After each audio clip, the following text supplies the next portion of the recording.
All right, the next one here is labels, and this is pretty straightforward.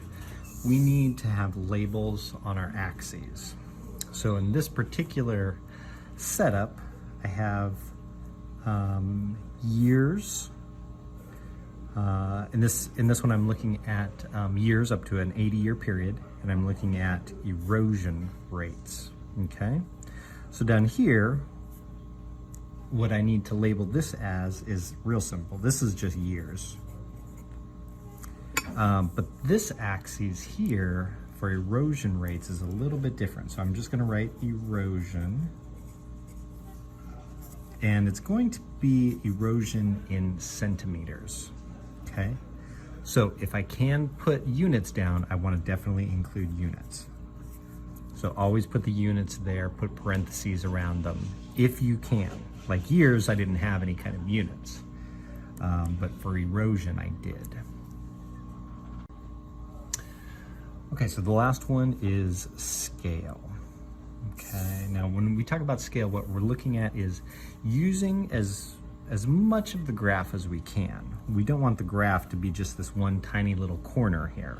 It should take up most of the graph paper, or a large portion of it. So my data here looks like a percentage of total, and then we have these categories. We have water absorbed by land, atmosphere, and reflected back into space. So this looks like a bar graph because we have 3 distinct groups. Those are what I control. That's what I'm choosing to look at. So that goes along the bottom. This is the x-axis. And what I think I'll do is I'll split this into 3 groups, going every 4 lines. So here, here, and here. And then for my bar graph, I could put this right in the middle.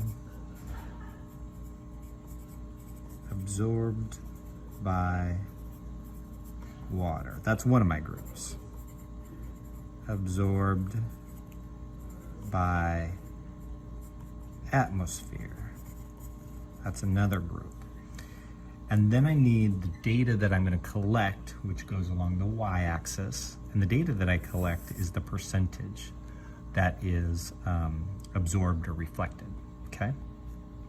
So that's going to be a percent up to 100. Now, the highest one I have here is 51%. I could go from 0 to 100, but maybe I can use a little bit more of the graph in this case. So let's go, let's see, let's start at 10 down here. And I think every 5 lines, I'm gonna go another 10. So 1, 2, 3, 4, 5. 1, 2, 3, 4, 5. 1, 2, 3, 4, 5. 1, 2, 3, 4, 5.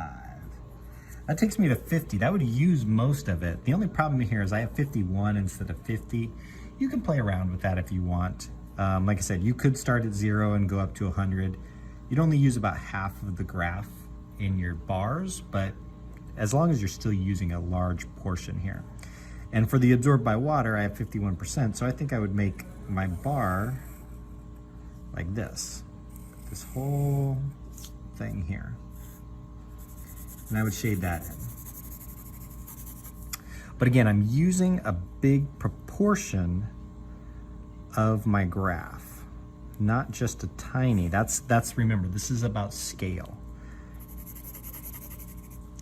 So I'm using most of this rather than having all these bars just in the first 3 columns here, okay? All right, we're gonna do a little practice now.